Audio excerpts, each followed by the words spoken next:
झारखंड की जेपीएससी और जीएसएससी परीक्षा में धांधली के खिलाफ रांची में धरना प्रदर्शन कर रहे छात्रों का आंदोलन का 13वां दिन कांग्रेस नेता राहुल गांधी का साथ मिल गया। राहुल गांधी ने आंदोलनकारी छात्रों से फोन पर बात की और उनके साथ खड़े होने का भरोसा दिया। राहुल गांधी ने छात्रों से उनकी मांगों की जानकारी मांगी और कहा कि वो इस मुद्दे पर आज सीएम हेमंत सोरेन से बात करेंगे और छात्रों की हर संभव मदद करेंगे। जेपीएससी और जीएसएससी परीक्षाओं में धांधली के खिलाफ छात्रों के आंदोलन का आज 14वां दिन है। आंदोलनकारी छात्र भारी बारिश के बीच सरकार से बातचीत का इंतजार कर रहे हैं। छात्रों ने बातचीत के लिए सरकार को 11 मेंबर के डेलीगेशन का नाम भेजा, लेकिन अभी तक सरकार की तरफ से बातचीत की जगह और तारीख नहीं बताई गई है। इस बीच लेफ्ट स्टूडेंट विंग आइसा ने आज विधानसभा मार्च का ऐलान कर दिया। हालांकि प्रदर्शनकारी छात्रों का कहना यह है कि उनका आइसा के मार्च से कोई लेना देना नहीं है। उन्होंने 10 अगस्त को विधानसभा घेराव की कॉल दी है। प्रयागराज में राहुल गांधी के छात्रों की गूंज कार्यक्रम को किए जाने की इजाजत मिल चुकी है। काइस पाठशाला ट्रस्ट ने 8 अगस्त को केपी ग्राउंड में छात्रों की गूंज कार्यक्रम करवाने की अनुमति दे दी।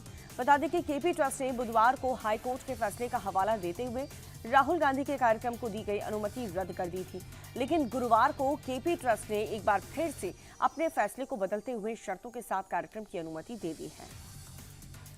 राष्ट्रीय स्वयंसेवक संघ प्रमुख मोहन भागवत ने आरक्षण को समझने के लिए डॉक्टर भीमराव अंबेडकर के विचारों को ईमानदारी से पढ़ने और अपनाने की जरूरत पर जोर दिया है और साथ ही उन्होंने ये भी कहा कि जब तक सामाजिक भेदभाव तब तक आरक्षण की जरूरत बनी रहेगी। ये कोई स्थायी व्यवस्था नहीं है। यदि आरक्षण को ईमानदारी से लागू किया जाए और राजनीति से दूर रखा जाए तो एक समय आएगा जब इसकी जरूरत खत्म हो जाएगी। संघ प्रमुख ने यह भी कहा कि जिन लोगों का आरक्षण के जरिए सामाजिक और आर्थिक उत्थान हो चुका है, उन्हें आगे बढ़ करके दूसरों को भी मौका देने की भावना रखनी चाहिए। अब मुंबई में जेनजी के बीच पहुंचे संघ प्रमुख मोहन भागवत ने यह कहा कि जेनजी के आंदोलन को एंटी नेशनल नहीं कहा जा सकता है। सरकार से चूक हुई है क्योंकि जेनजी से पहले ही बात हो जानी चाहिए थी। आरएसएस चीफ ने जेनजी और जैन अल्फा को बेहद ईमानदार बताते हुए कहा कि देश की शिक्षा व्यवस्था में कमी है जिसे सुधार की जरूरत है। मैं शिक्षा के लिए 6% बजट का समर्थन करता हूं और साथ ही उन्होंने इस बात पर भी जोर दिया, सोशल मीडिया पर बैन लगाने से कुछ नहीं होगा। इन्फ्लुएंसर्स को खुद अपनी जिम्मेदारी समझनी चाहिए। दिल्ली विधानसभा का मॉनसून सत्र आज से शुरू होने जा रहा है और इस सत्र के दौरान रेखा गुप्ता सरकार 3 बिल लाने वाली है। सीएजी की 2 रिपोर्ट सदन के पटल पर रखी जाएगी। दिल्ली विधानसभा की 7, 10 और 11 अगस्त को बैठक होगी।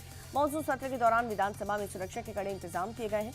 विधानसभा की सुरक्षा जिम्मेदारी दिल्ली पुलिस के एसीपी रैंक के अधिकारी के पास होगी और तकरीबन 150 सुरक्षाकर्मी तैनात किए जाएंगे। इसके अलावा सीआरपीएफ की क्विक रिस्पांस टीम भी तैनात रहेगी। यूपी के सीएम योगी आदित्यनाथ आज अंबेडकर नगर का दौरा करने वाले हैं और करीब 707 करोड़ की 194 विकास परियोजनाओं की सौगात देंगे। अंबेडकर नगर के टांडा, आलापुर और जलालपुर में विकास कार्यों को नई रफ्तार मिलने वाली है। सीएम योगी 158 कार्यों का लोकार्पण और 36 नई परियोजनाओं का शिलान्यास करेंगे, जिससे सड़क से लेकर के कौशल विकास तक को मजबूती मिलेगी। प्रशासन का दावा यह है कि लोक निर्माण, पेयजल, बिजली और पर्यटक के क्षेत्र में बड़े निवेश से अंबेडकर नगर की तस्वीर बदल जाएगी। सीएम योगी एक जनसभा को भी संबोधित करने वाले हैं। आज देश में हैंडलूम डे मनाया जा रहा है। हैंडलूम डे के मौके पर प्रधानमंत्री नरेंद्र मोदी ने हैंडलूम प्रोडक्ट्स के साथ इंस्टा वीडियो शेयर किया है। पीएम मोदी ने इस वीडियो के जरिए लोगों से ज्यादा हैंडलूम प्रोडक्ट्स अपनाने और पसंदीदा हैंडलूम के साथ वीडियो शेयर करने की अपील की है।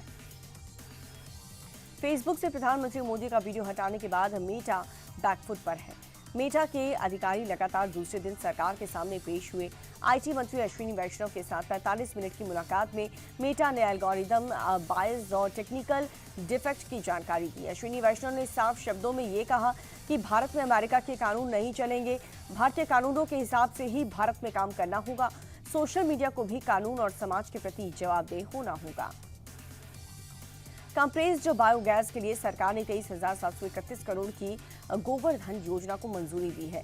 ये स्कीम 2026-27 से 2035-36 तक लागू होगी। मकसद कृषि अवशेष, गोबर नगर निकाय के जैविक कचरे और अन्य बायोमास से कंप्रेस्ड बायोगैस और जैविक खाद का उत्पादन बढ़ाना है। इससे किसान, ग्रामीण उद्योग, एमएसएमईज, सहकारी समिति और निजी निवेश को बढ़ावा मिलेगा। गोवर्धन योजना के अलावा असम में गुवाहाटी से तेजपुर के बीच 135 किलोमीटर लंबे 4 लेन हाईवे को भी कैबिनेट की मंजूरी मिल चुकी है। इजरायल के प्रधानमंत्री नेतन्याहू ने पीएम नरेंद्र मोदी से फोन पर बातचीत की। दोनों देश के नेताओं ने Bharat Israel special strategic partnership में हो रही लगातार प्रगति की समीक्षा की है और साथ ही आपसी फायदे के लिए अलग अलग क्षेत्र में सहयोग को और मजबूत करने पर बात की है। बातचीत के दौरान मिडल ईस्ट के हालात पर भी चर्चा हुई। इसके अलावा दोनों देश के भविष्य में संपर्क बनाए रखने पर सहमति जताई। दिल्ली एनसीआर में मानसूनी बारिश लगातार जारी है। पिछले 1-2 दिनों से हो रही बारिश से राजधानी सहित आसपास के इलाकों में गर्मी से लोगों को राहत मिली और साथ ही जल जमाव से कई इलाकों में ट्रैफिक जाम की समस्या देखी जा रही है। मौसम विभाग ने आज दिल्ली, यूपी सहित 15 राज्य में बारिश का येलो अलर्ट जारी किया। पहाड़ी इलाकों के भूस्खलन की चेतावनी जारी की गई है। असम में बाढ़ और बारिश से मरने वालों का आंकड़ा लगातार बढ़ता जा रहा है। राज्य में बाढ़ से 2 और लोगों की मौत हो गई।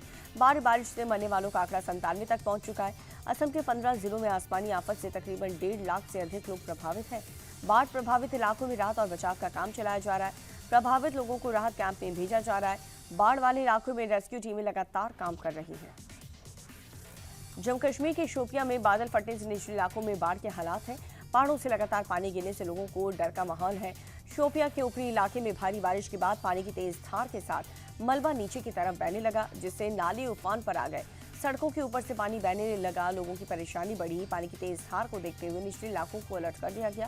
हालांकि बादल फटने की वजह से किसी के हताहत होने की खबर नहीं है। प्रभावित इलाकों में हालात लगातार नजर बनाए रखे हैं। वहां पर पुडुचेरी में लॉरी टर्मिनल के पास भारी बारिश के बाद एक फैक्ट्री की दीवार गिरने से 6 लोग दब गए। मलबे में दबने से एक बुजुर्ग शख्स की मौत हो गई, जबकि 2 महिलाओं को बाहर निकाल लिया गया। सीएमएन रंगसामी भी हालात का जायजा लेने मौके पर पहुंचे। हादसे के बाद इलाके में हड़कंप मच गया है। रेस्क्यू टीम मलबे में दबे लोगों को निकालने में जुट गई। इस दौरान मलबे में दबे लोगों के परिवार वाले रातों रात रोते रोते बिलखते हुए नजर आए। हरियाणा के करनाल में पुलिस एनकाउंटर में 2 बदमाश ढेर हो गए। पुलिस के मुताबिक नहर के करीब बाइक सवार बदमाशों ने पुलिस टीम को देखते ही फायरिंग करना शुरू कर दिया। पुलिस की जवाबी कार्रवाई में दोनों बदमाश को गोली लग गई। घायल बदमाशों को अस्पताल में भर्ती करवाया गया, जहां पर डॉक्टर्स ने दोनों को मृत घोषित कर दिया। पुलिस को बीरू वाल्मीकि हत्या केस में दोनों बदमाश की तलाश थी। पुलिस ने बदमाशों के पास से बंदूक, कारतूस और बाइक बरामद कर लिया है। ओडिशा की राजधानी भुवनेश्वर में तेज रफ्तार स्कॉर्पियो दीवार तोड़ते हुए घर में जा घुसी। नशे में धुत ड्राइवर को पुलिस ने हिरासत में ले लिया। पुलिस ने गाड़ी को भी जब्त कर लिया है। बताया जा रहा है कि ड्राइवर का नशे की वजह से संतुलन बिगड़ गया, जिसके बाद तेज रफ्तार स्कॉर्पियो घर में घुस गई। हालांकि इस हादसे में किसी की जान को नुकसान नहीं पहुंचा है। पुलिस फिलहाल ड्राइवर से लगातार पूछताछ कर रही है। बेंगलुरु के दाबसपेट में एक ज्वेलरी शॉप में लूट की कोशिश के दौरान फायरिंग से हड़कंप मच गया। ज्वेलरी दुकान में ग्राहक बनकर के आए 2 बदमाशों ने हथियार दिखा करके लूटने की कोशिश की। इस दौरान दुकान के मालिक की दिलेरी और शोर मचाने पर बदमाशों ने फायरिंग की। मौके पर लोगों को पहुंचता देख बदमाश फरार हो गए। दुकान के बाहर खड़ी गाड़ी में 3 और लुटेरे मौजूद थे। मामला बिगड़ता देख सभी बदमाश भाग खड़े हुए। मुंबई पुलिस ने इंटरनेशनल साइबर फ्रॉड गिरोह का भंडाफोड़ किया। पुलिस ने 12 साइबर ठगों को गिरफ्तार किया। साइबर क्रिमिनल के पास से 15 laptop, 128 ATM card, 89 mobile phone, 76 SIM cards और 22 चेकबुक बरामद किए। गिरोह का संचालन दुबई से हो रहा था। आरोपी 900 पैनल और रुद्रा नाम की वेबसाइट का इस्तेमाल कर ऑनलाइन गेमिंग और लोगों को फर्जी अकाउंट के जरिए ठगी करके पैसा गोवा भेजते थे। इसके बदले इनके 2% कमीशन मिलता था। यूपी के लखनऊ में सीआरपीएफ जवान ने शव के साथ परिवार वालों के सड़क जाम कर लिया है, प्रदर्शन किया। परिवार वालों ने जवानों की मौत की निष्पक्ष जांच और दोबारा पोस्टमार्टम की मांग की है। बताया जा रहा है कि मणिपुर में तैनात विनीत सिंह की संदिग्ध परिस्थितियों में गोली लगने से मौत हो गई थी और मौत के बाद से यूनिट की तरफ से परिवार वालों को निजी हथियार से खुद को गोली मारने की जानकारी दी गई। प्रदर्शन के दौरान परिवार वालों ने शहीद का दर्जा भी देने की मांग की है। यूपी में लखनऊ सीतापुर हाईवे पर कार में जिंदा जल गया शख्स। पुलिस हत्या और हादसा दोनों तरीके से इस पूरे मामले की जांच कर रही है। बताया जा रहा है कि हाईवे किनारे खड़ी कार में आग लग गई थी और मौके पर पहुंची फायर ब्रिगेड की टीम ने आग पर काबू पा लिया। कार की ड्राइवर सीट पर जली हालत में एक शख्स की डेड बॉडी मिली। पुलिस की तरफ से गाड़ी नंबर के आधार पर परिवार वालों को जानकारी दे दी गई। फॉरेंसिक टीम भी मौके पर सैंपल लिए। राजस्थान के उदयपुर में रिहायशी इलाके में तेंदुए के घुसने से लोगों में दहशत का माहौल है। गुरुवार की रात भीलों का बेदला इलाके में 2 लेपर्ड ने घर में घुस करके 2 डॉग को उठाकर ले गए। दोनों लेपर्ड्स एक डॉग को जबड़े में दबोच कर जंगल की तरफ से ले गए। घर में लगे सीसीटीवी कैमरे में पूरी घटना रिकॉर्ड हो गई। हादसे में गांव वालों ने वन विभाग से एक्शन लेने की मांग की है। एमपी के भोपाल में जेल में बंद कैदियों के लिए सांस्कृतिक कार्यक्रम का आयोजन किया गया है। जेल म्यूजिक बैंड की धुनों पर कैदी थिरकते हुए नजर आए। कार्यक्रम के दौरान कैदियों ने अपने हुनर का भी प्रदर्शन किया। गाने की धुन पर सभी कैदी झूमते रहे। भोपाल सेंट्रल जेल की तरफ से कैदियों के बीच तनाव कम करने और उनके बीच सकारात्मक बनाए रखने के लिए कार्यक्रम को आयोजन किया था। दही हांडी उत्सव से पहले महाराष्ट्र सरकार ने गोविंदाओं के लिए बड़ा ऐलान कर दिया है। फडणवीस सरकार ने उत्सव में भाग लेने वाले 1,60,000 गोविंदाओं के लिए बीमा कवच की घोषणा की है। मौत या दोनों हाथ पैर टूटने की स्थिति में 10 लाख रुपए का कवर मिलेगा, जबकि एक हाथ और एक आंख खराब होने पर सरकार 5 लाख रुपए देगी। विकलांग होने पर 10 लाख रुपए का मुआवजा दिया जाएगा। भारत ने रक्षा क्षेत्र में एक और बड़ी उपलब्धि हासिल कर ली है। भारत के मध्यम दूरी की बैलिस्टिक मिसाइल अग्नि 4 का सफल परीक्षण किया। ये परीक्षण ओडिशा के चांदीपुर स्थित इंटीग्रेटेड टेस्ट रेंज में स्ट्रैटेजिक फोर्सेस कमांड की देखरेख में किया गया। मिसाइल के सभी परिचालन और तकनीकी मानकों को सफलतापूर्वक परखा गया है। अग्नि 4 के सफल परीक्षण के बाद रक्षा मंत्री राजनाथ सिंह ने एसएफसी और डीआरडीओ की इस बेहतरीन मिशन लॉन्च के लिए बधाई दी। अग्नि 4 मिसाइल की मारक क्षमता 4,000 किलोमीटर है और ये मिसाइल 1,000 किलोग्राम पेलोड ले जा सकती है। इसके साथ ही मिसाइल के अत्याधुनिक नेविगेशन और कंट्रोल सिस्टम लगाए गए हैं। भारतीय मूल के नासा अंतरिक्ष यात्री अनिल मेनन ने अंतर्राष्ट्रीय अंतरिक्ष स्टेशन से बाहर निकलकर के अपने जीवन का पहला ऐतिहासिक स्पेस वॉक किया है। करीब 6.5 घंटे के लंबे और कठिन मिशन में अनिल मेनन के साथ नासा की अनुभवी अंतरिक्ष यात्री जेसिका मीर भी थी। जेसिका अपने करियर का छठा स्पेस वॉक कर रही थी और इन दोनों ने मिलकर के अंतरिक्ष स्टेशन की बिजली प्रणाली को अपग्रेड करने का महत्वपूर्ण काम किया। अनिल मेनन ने इंटरनेशनल स्पेस स्टेशन के बाहर अपना पहला ऐतिहासिक स्पेस वॉक पूरा भारत को गौरवान्वित किया है। सीरिया की राजधानी दमिश्क में एक सब अर्बन इलाके जरमाना में जोरदार ब्लास्ट हुआ, जिसमें एक शख्स की मौत हो गई। तकरीबन 7 लोग बुरी तरह से जख्मी हो गए।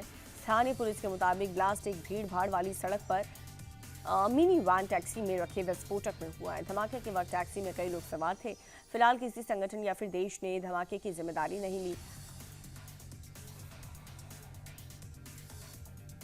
अमेरिका के मिशिगन में डेमोक्रेटिक सीनेट प्राइमरी में प्रोग्रेसिव नेता अब्दुल अल सैद की जीत को राष्ट्रपति डोनाल्ड ट्रंप ने रिपब्लिकन पार्टी के लिए अच्छी खबर बताया।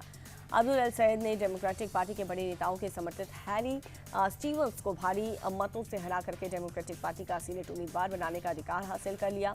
अब आम चुनाव में अल सैद का मुकाबला रिपब्लिकन नेता माइक रोजर्स से होने की संभावना है। राष्ट्रपति ट्रंप ने अब्दुल अल सैद को कम्युनिस्ट लूजर बताया और उन पर यहूदियों और इजरायल के प्रति नफरत का आरोप लगाया। श्रीलंका के खिलाफ टेस्ट सीरीज में पहली टीम इंडिया के चीफ कोच गौतम गंभीर ने प्रेस कॉन्फ्रेंस की। उन्होंने कहा कि 15 अगस्त को टीम सभी सवालों का जवाब मैदान पर अपने प्रदर्शन से देगी। उन्होंने भरोसा जताया कि भारतीय टीम श्रीलंका की हर चुनौती का सामना करने के लिए पूरी तरह से तैयार है। इस दौरान गंभीर ने टीम से जुड़े सारांश जैन और आकिब नबी का स्वागत भी किया। भारत और श्रीलंका के बीच खेली जाने वाली यह टेस्ट सीरीज विश्व टेस्ट चैंपियनशिप यानी कि WTC का हिस्सा होगी। भारत के खिलाफ 7 अगस्त से शुरू होने वाले 3 दिवसीय अभ्यास मैच के लिए श्रीलंका ने 15 सदस्यीय टीम का ऐलान कर दिया है और ये जो मुकाबला है वो कोलंबो में खेला जाएगा। श्रीलंका टीम की कमान सोनल दिनुशा के हाथों में होगी। टीम में निशांत मधुशंका, पवन और साथ ही लाहिरू कुमार, असंका, मनोज, रमेश मेंडिस और दिलुम सुधीरा समेत कई खिलाड़ियों को शामिल किया गया है। भारतीय टीम की कप्तानी शुभमन गिल करने वाले हैं। भारत के लिए स्क्वैश से बड़ी खुशखबरी आई है। भारतीय खिलाड़ी सूरज कुमार चंद ने 2026 FISU विश्व यूनिवर्सिटी स्क्वैश चैंपियनशिप के पुरुष एकल के खिताबी जीत करके देश का नाम रोशन कर दिया। सूरज ने रोमांचक फाइनल में हंगरी के खिलाड़ी बेंडेक ताकाच को 3-2 से हरा करके स्वर्ण पदक अपने नाम किया। 5 गेम तक चले इस मुकाबले में सूरज ने शानदार परफॉर्मेंस दिखाते हुए यादगार जीत दर्ज की। वहीं महिला एकल वर्ग का खिताब स्पेन की मार्टो फर्नांडिस ने अपने नाम कर लिया है।